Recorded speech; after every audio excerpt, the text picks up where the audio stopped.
रहीम। आज के इस लेक्चर में हम फॉर लूप के बारे में डिस्कस करेंगे। सबसे पहले मैं यहाँ पे आपको एक सिंपल एरे बना के दिखाऊंगा। अगर हम क्लास क्लास फेलोज की एरे बना लेते हैं, क्लास फेलोज। तो वेरी सिंपल है, आप इस तरह लिखेंगे, उसके बाद आप एंगल ब्रैकेट में ऑब्जेक्ट पास कर देंगे। फॉर एग्जांपल क्लास फेलोज कौन है? अली। इसके अलावा मार और तलहा, ये 3 क्लास फेलोज है। इस एरे की मदद से हम लूप चलाएंगे यहाँ पे। और अगर मैं इस लूप को ऐसा करता हूँ कि H1 में सबसे पहले इसको H1 में देखते हैं, H1। और यहाँ पे हम लिखेंगे static ng again F capital लिखना है आपने, इस इक्वल टू डबल कोटेशन में आप लिखेंगे लेट आइटम। आइटम की जगह आप कुछ भी लिख सकते हैं, डेटा भी लिख सकते हैं, ऑफ। अब आपने एरे का नाम सही लिखना है। फॉर एग्जांपल एरे का नाम हमारा है क्लास फेलोस, ये नहीं आप चेंज कर सकते। ये जो भी एरे का नाम होगा आप वही लिखेंगे, क्लास फेलोस। ठीक है, let item of class fellows. अब ये डेटा शो कैसे होगा? अब आइटम में एक एक करके पूरा लूप चलेगा। अभी हमारे पास एरे में ऑब्जेक्ट सिर्फ 3 है, तो 3 दफा लूप चलेगा। और यहाँ आप लिख दो आइटम, तो 3 दफा लिखा हुआ आ जाएगा, तीनों दफा डिफरेंट चीजें। फॉर एग्जाम्पल क्लास फेलोस, ठीक है, स्पेलिंग गलत हो गए, इसको भी ठीक कर लेते हैं। ये यहाँ से क्लास फेलोस। अब जरा चेक करें, ये रेड पुराना वाला कोड है, अली, अम्मार और तलहा, ठीक है। तो ये जरा दोबारा देख लें, चल कैसे रहा है। ng4 लूप कैसे चलेगा? Let item of class fellows. ये बेसिकली क्या करेगा, क्लास फेलो के एरे में देखेगा कितने ऑब्जेक्ट्स है, 3 है, तो 3 दफा चला देगा और वो डेटा जो है वो आइटम को दे देगा। आप आइटम की जगह डेटा लिख दें, कुछ भी लिख दें, लेकिन फिर यहाँ पे भी आपको डेटा लिखना पड़ेगा। तो आउटपुट पे कोई फर्क नहीं पड़ा, बिल्कुल उसी तरह। अब हम एक काम करते हैं, एरे को थोड़ा सा चेंज करते हैं और कॉम्प्लेक्स बनाते हैं इसको। इसके अंदर ना ऑब्जेक्ट्स लेते हैं जो आमतौर पे आपको ट्रीट करना पड़ता है एरे को इस तरह से ना, की वैल्यू पेयर्स। तो ताकि आप एक कॉम्प्लेक्स डेटा पे काम करें तो आपको फिर कल को मुश्किल नहीं होगी। ये आप इसको ख़त्म करें, यहाँ से ख़त्म करें, और एंगल कर्ली ब्रेसेस के अंदर नेम, और इसकी जगह क्या है, अम्मार, और यहाँ पे क्या है, तलहा, और यहाँ पे क्या है, तलहा के बाद अच्छा नेम तलहा। ये मैंने सेव कर दिया है। थोड़ा सा चेंज करना पड़ेगा कोड में, चूंकि अब हमारे पास ऑब्जेक्ट आ गया। अभी देखिए आउटपुट पे ना अजीब से डाटा आ रहा होगा, ऑब्जेक्ट ऑब्जेक्ट ऑब्जेक्ट, क्यों भला?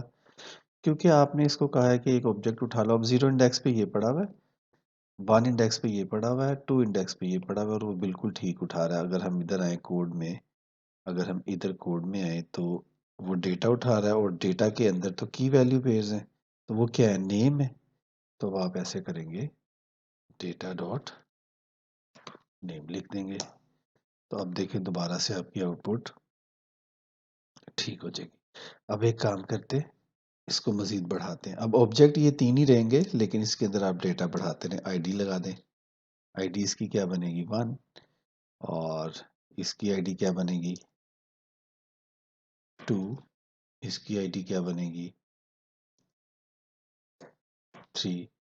तो ऑब्जेक्ट्स ये 3 ही रहे हैं, ठीक है। अब आपने अगर इसके साथ साथ आईडीज को भी शो करना है, तो आप एक काम ये कर सकते हैं, इसको कॉपी किया, कमांड सी, कमांड बी, और नेम की जगह क्या लिखेंगे, आईडी। तो अब आप देखेंगे आउटपुट किस तरह की आएगी, अली 1, अम्मार 2, तलहा 3। तो मज़े की नहीं है, इसको ज़रा थोड़ा सा ठीक करते हैं, वो मैं आपको बताता हूँ कैसे करेंगे। शुरू में आप कुछ और लिख देना, लाइक इस तरह लिख दें, नेम इज, ये तो एज इट इज प्रिंट हो जाएगा ना, name is equal to this, और आगे बता दें आप ID is equal to this. अब देखिए name is equal to Ali, ID is equal to 1 2 3। Objects 3 ही रहे हैं, ये बस आपने याद रखना है, क्योंकि अरे में ऑब्जेक्ट्स 3 ही हैं। एक ये है, कोमे के बाद दूसरा है, इस तरह से तीसरा है। तो ये एक सिंपल एरे ऑफ ऑब्जेक्ट्स, इसके अंदर आप पूरी पूरी वैल्यूज लिखें, नेम अली, क्लास उसकी क्लास लिखें, उसका डिपार्टमेंट लिखें, उसकी यूनिवर्सिटी लिखें, लेकिन वो रहेगा एक ऑब्जेक्ट ही। और उसके बाद यहाँ आके जिस जिसको शो करना है, data dot name, data dot ID, data dot class, जिस तरह मर्जी इसको शो कर दें। ये तो वेरी सिंपल हो गया। अब हम इसी को ना अनऑर्डर लिस्ट में इसी डाटा को शो करके देखते हैं। यूएल लिस्ट आइटम्स, ये लें। अब ये चीज जो हमने यहाँ लिखी है ना, इसको यहाँ से उठाएं, यहाँ से उठाएं और यहाँ पे पेस्ट कर दें। तो अब ये सारा कुछ लिस्ट आइटम में आना चाहिए ना। तो ये जो आपने यहाँ लिखा है ना, इसको उठाएं और इसको लिस्ट आइटम में लिख दें। अब देखते हैं ये हमारे साथ क्या करता है।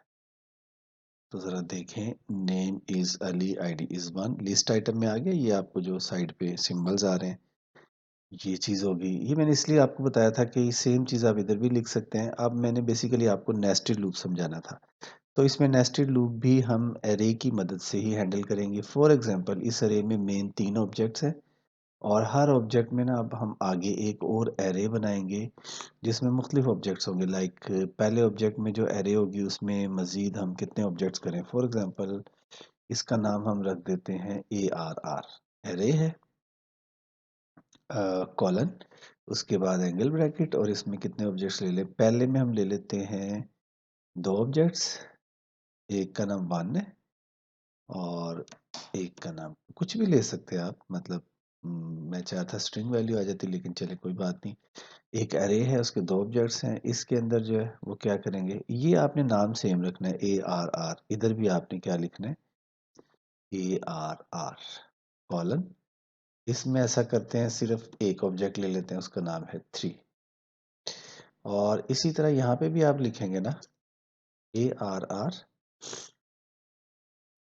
और यहाँ पे ले लेते हैं, ऐसा करते हैं 3 ऑब्जेक्ट्स ले लेते हैं।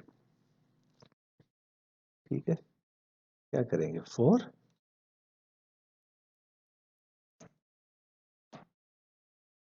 5 और 6। इसको मैंने सेव कर लिया। अभी मैंने इसको यहाँ पे हैंडल नहीं किया। हमारे पास एक अजीब सी एरे है जिसमें मेन 3 ऑब्जेक्ट हैं। पहले ऑब्जेक्ट के अंदर एक एरे है, उसके अंदर 2 ऑब्जेक्ट्स हैं। दूसरे ऑब्जेक्ट में एक एरे है, उसके अंदर एक ऑब्जेक्ट है। तीसरे ऑब्जेक्ट में एक एरे है, उसके अंदर 3 ऑब्जेक्ट्स हैं। ठीक है, तो ये एक लिहाज से नेस्टेड स्ट्रक्चर तो बन गया, लेकिन इसको अब यहाँ पे कैसे शो करना है वो मैं आपको बताता हूँ। देखें, अनऑर्डर्ड लिस्ट के अंदर लिस्ट आइटम, और इसके अंदर एक और अनऑर्डर्ड लिस्ट, इस अनऑर्डर्ड लिस्ट के अंदर एक और लिस्ट आइटम। तो ये लें। अब क्या होगा, इसको जरा समझना है। इसको यहाँ से करें कॉपी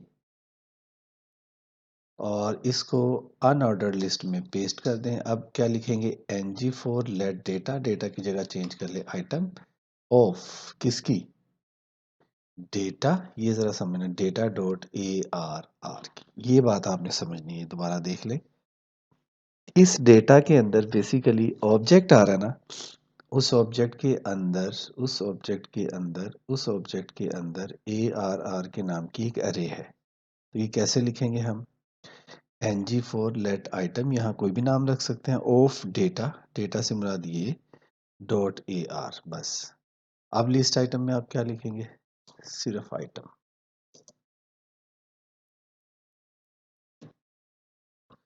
और अब आप आउटपुट देखेंगे तो आपको मजीद समझ आ जाएगी कि नेस्टेड लूप कैसे चला। आप देखिए, name is Ali, ID is 1। इसके अंदर एक अरे थी, इसमें कितने ऑब्जेक्ट थे, 2, 1 और 2। Name is Ammar, ID is 2। इसके अंदर कितने ऑब्जेक्ट थे, 1। Name is Talha, ID is 3। इसके अंदर कितने ऑब्जेक्ट्स थे, 3। तो इस तरह से ये नेस्टेड लूप भी मैंने आपको इसके अंदर बता दिए।